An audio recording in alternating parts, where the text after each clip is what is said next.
عليكم. احنا هنتكلم في اكتر من موضوع النهارده.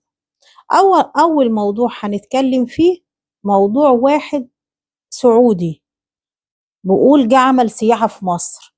هنسمع الكلام اللي قاله عن مصر ونعلق عليه.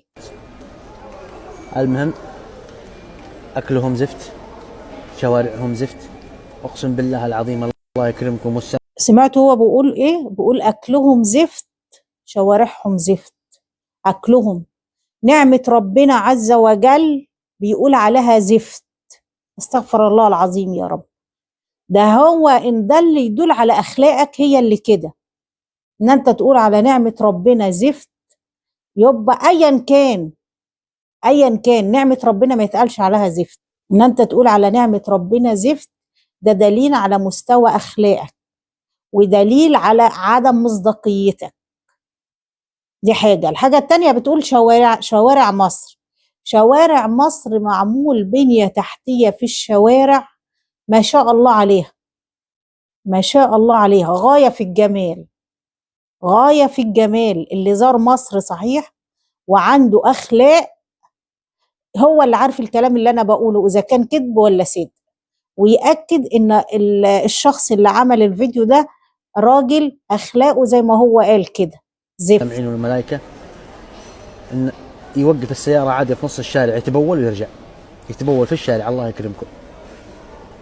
كمية قرف، كمية اشمئزاز، شيء فوق الخيال. أقسم بالله شيء فوق الخيال.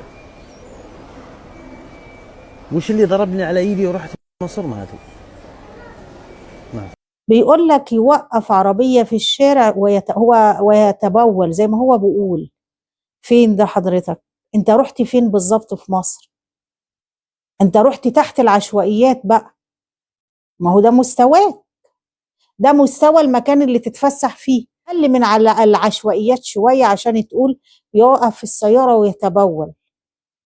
ايه القرف اللي حضرتك بتقوله ده؟ ايه القرف اللي انت بتقوله ده؟ وما انت لقيته بيعمل كده مش كنسلت الرحلة معاه ليه وشفت شفت مواصلة تانية او طلبت اوبر او خدت ليموزين او نزلت وركبت عربية تانية؟ اما انت الموضوع ممثل لك قرف كده. لكن ده ادعاء، ده ادعاء. لان 3/4 الناس اللي المفروض انت سائح بتروح الاماكن الراقية، بتروح السكك اللي مرصوفة جديد، بتتعامل مع شريحة عالية من سواقين اوبر او ليموزين. لكن كونك تقول بيتبول في الشارع، لا لا، ده انت يبقى. وبعدين انت ركبت معاه مسافة قد ايه عشان يتبول؟ ولا كان هو محوشها عبال ما تيجي؟ فهمنا بقى. بتعيد التجربة. اقسم بالله لو يتصل علي وزير السياحة المصري يقول لي تعالوا بنعطيك 100,000 نعوضك، اقول له سر امها شقلب.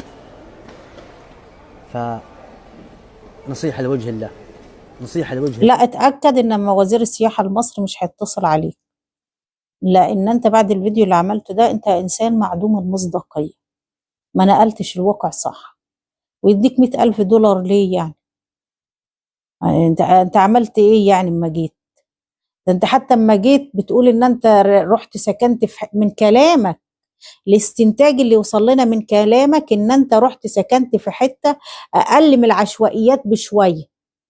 ده كلامك اللي بيقول كده، بدليل ان انت ركبت مع سواق بيتبول والشارع فيه قاذورات. شارع ايه اللي فيه قاذورات ده؟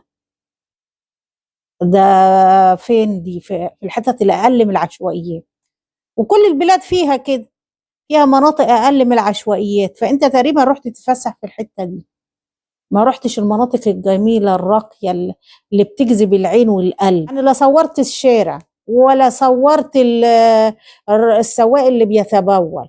طب هنصدقك ازاي؟ ايه اللي عرفنا ان كلامك صحيح؟ لان احنا عارفين كلنا كمصريين او حد من العرب جم عملوا سياحة عندنا في مصر، عندنا شوارع غاية في الجمال معمولة جديد، وعندنا مناطق غاية في الروعة للسياحة. فأنت لما تيجي تقول عكس ذلك المفروض بالأدلة، بالأدلة. لا أحد يروح مصر. صح، في نقطة نسيت أعلمكم عليها. المصريين هنا ما يعترفون بالجنيه المصري. المصري ما بيقول لك ما حدش يروح هناك. طبعا كل الكلام اللي قلناه ده ما فيش فيه مصداقية، كلامك مش فيه أي مصداقية. بيقول ما بيعترفوش بالجنيه المصري. امال بنعترف بإيه يعني؟ لا، الجنيه المصري الناس بتتعامل بيه. يكون ان في بعض المناطق موجوده في المناطق السياحيه بتتعامل بالدولار. طب ما انت عارف قبل ما تيجي، عارف ان المنطقه فلان اللي بيدخلها كذا بتتعامل بالدولار. ايه انت ايه مشكلتك يعني؟ لكن انت نزلت مثلا تشتري حاجات من عندنا وقالوا لك مش واخدين مصري، عايزين دولار. انت رحت الهايبر ماركت او السوبر ماركت او نزلت الاسواق قالوا لك عايزين دولار. الناس بتتعامل بالجنيه عادي. فهو حضرتك تقريبا في مشكلة بينك وبين مصر، او في حد او انت طالع الشو صورة مصر على اساس ايه؟ ربنا اللي يعلم.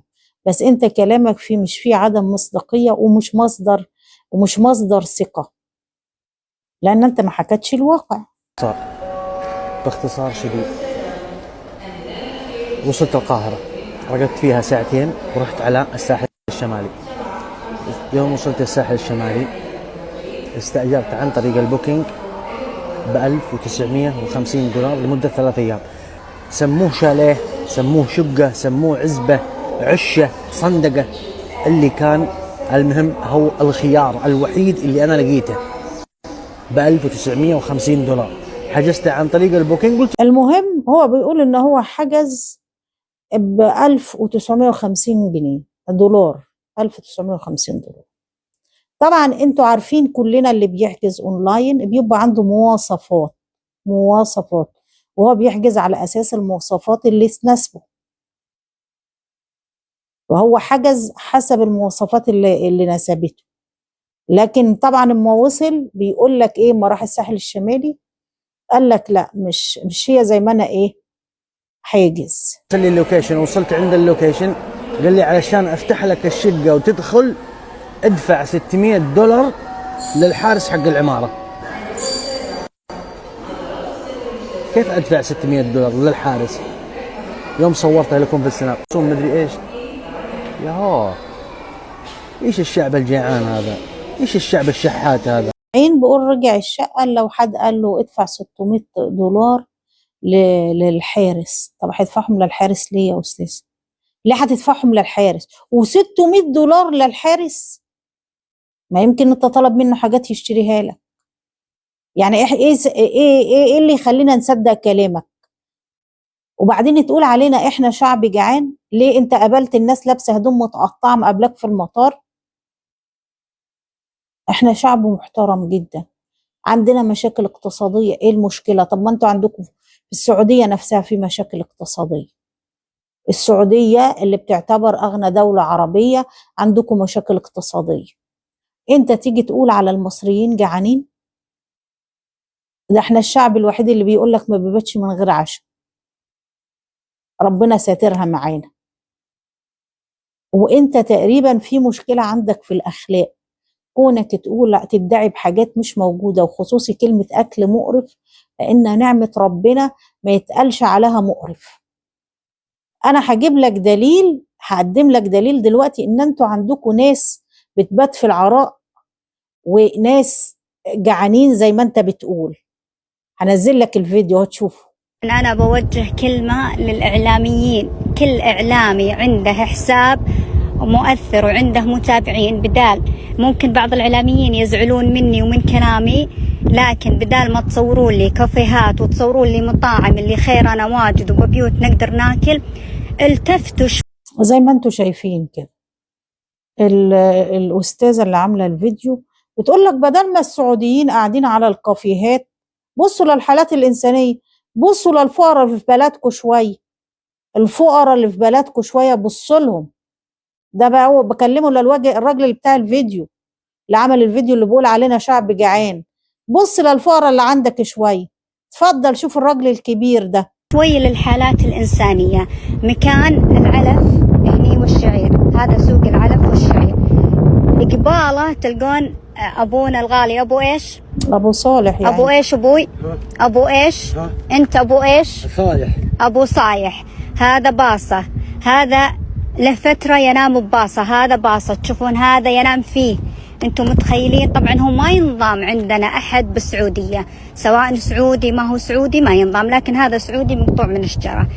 شوفوه وين ينام، ينام هني هني، ياكل يشرب يطبخ هني، وانتم شايفين عمره شايب كبير. فللإعلاميين والإعلاميات، أنا ممكن ماني إعلامية وممكن صوتي ما يوصل، لكن ممكن انتم فيكم الخير والبركة وما ينضام أحد. حبيبي آمن، حبيبي لا تعطيني لا حق بكت ولا. شايف فيديو يا اللي عامل الفيديو؟ الراجل عندكم في السعودية عايش في عربية ده انت شفت شكله، شوف والراجل مسن. المفروض ان السعودية دي دولة غنية مش زينا، انتوا بتقولوا علينا ان احنا دولة مش غنية، انتوا الدولة الغنية اللي بتيجوا تصرفوا عندنا الدولارات. تمام، ابقى حل المشكلة اللي عند حضرتك الاول دي. ما ربع عندكم راجل كبير في السن ده وبينام في عربية، فانت حضرتك اللي عملت الفيديو ده اللي بتقول علينا شعب جعان وعلى الاكل، استغفر الله العظيم يا رب، مش عايزة اقول الكلمة اللي قلتها. انت بني ادم ما عندكش مصداقية، مصداقيتك صفر.